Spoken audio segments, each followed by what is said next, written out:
I am California of the past. I am California of the past. I am California of the past.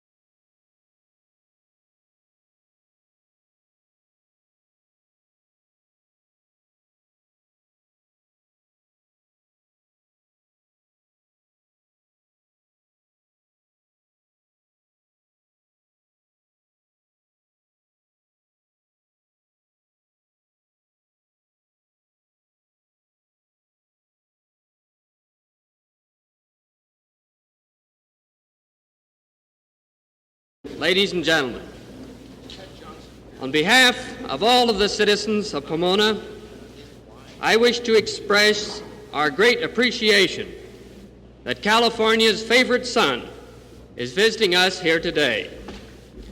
The Honorable Richard M. Nixon, Vice President of the United States of America, has long been a favorite of Pomona, and Pomona has long been a favorite place for Dick Nixon. Mr. Vice President, we are fully aware and highly appreciative of the great work which you are doing for the people of our country.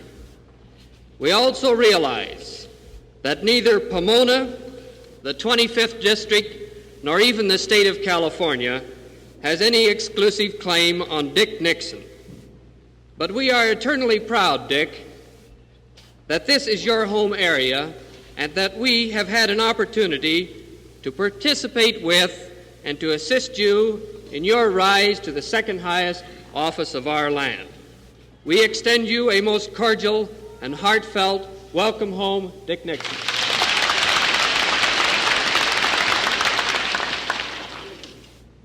Well, this is a surprise. As we were driving into the fairgrounds, I was ribbing Pat Hillings and Ray Arbuthnot and some of the others in our party, and I saw outside the grounds about 20 cars parked, and I said, well, I guess we'll have 40 people.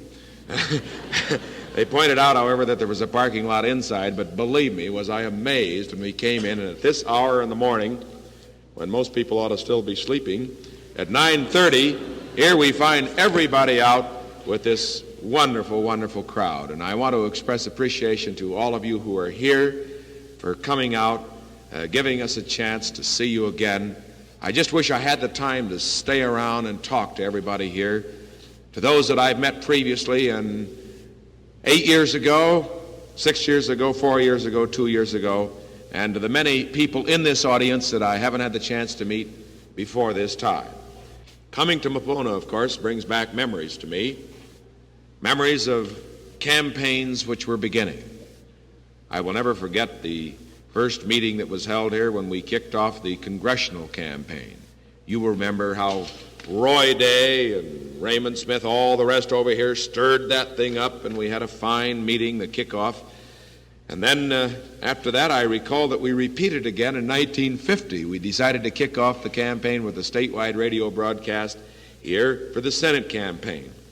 And for the first time and the only time in 8 years that I have been in political life, and I have made, incidentally, thousands of speeches, as many as 14 in a day.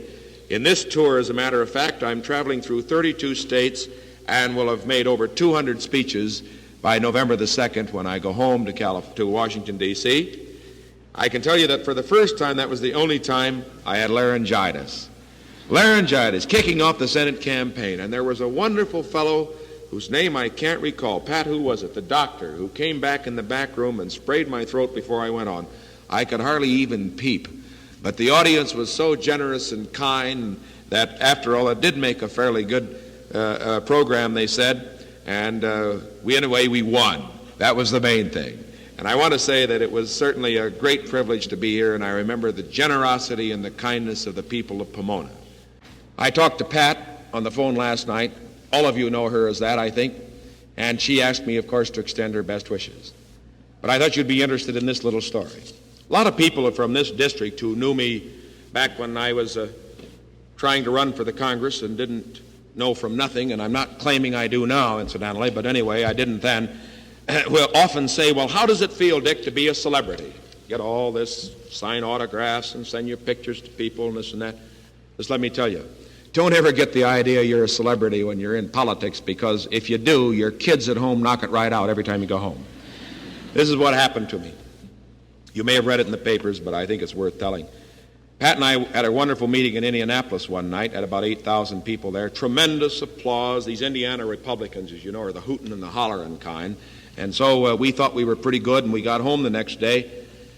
I got up in the morning and went downstairs to look at Patricia, as we call her, the last half of the name to distinguish her from her mother. I said, and she came bubbling up to me as only a little girl can, all excited. And she said, Daddy, she's an 8-year-old incidentally. She says, Daddy, I'm so excited, I'm taking piano lessons. Well, as most of you folks know, and I never mention this in Republican audiences, but I used to play the piano myself. And so, anyway,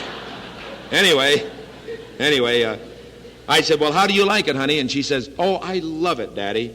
She says, I like my teacher.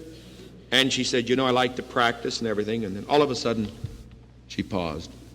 And she gave me that very serious look that only a 8-year-old girl can get in her eyes when she is looking at her daddy and telling him something he ought to know that he doesn't, but she does. And she said, you know something, Daddy? And I said, no, what? She said, you should have practiced more when you were a little boy. And I said, well, why? Why? She said, well, if you had, you might have become famous and gone to Hollywood. And she said, you know what would have happened then? Then people would have remembered you, and they would have buried you in a special place. Thank you very much, and goodbye. Thank you.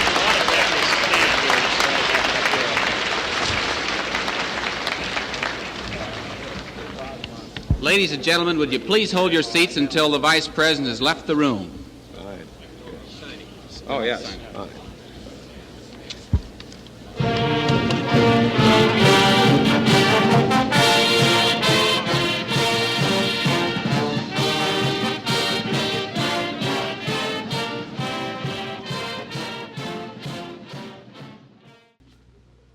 You've heard about honesty in government. Let me say again, and particularly directing my remarks to the young people here, the issue of honesty in government is not a partisan one. A government as big as ours, and I'm speaking now as a Republican, you're going to find dishonest people. Some of them are going to be Republicans and some will be Democrats. What's the difference then? What's the test of leadership? Well, the test is, when it's brought to your attention, do you deal with it? Or do you cover it up when it's somebody in your own party? Do you condone it? Do you defend it? And the reason that they said there was a mess in Washington, you recall, was not just that the scandals existed, but the reasons that people said there was a mess in Washington, even Mr. Stevenson said it, you remember? But the reason they said it is because the scandals existed and they didn't move on it. They didn't deal with it. And the American people said, we want somebody that will go in there, and whether it's his party or the other, whether it's his friend or an enemy, when it's corrupt, clean it up. And believe me, you've got it, friends, in President Eisenhower right today. He's cleaning up this government of ours. And it's honest, and it's decent, and it's going to remain that way.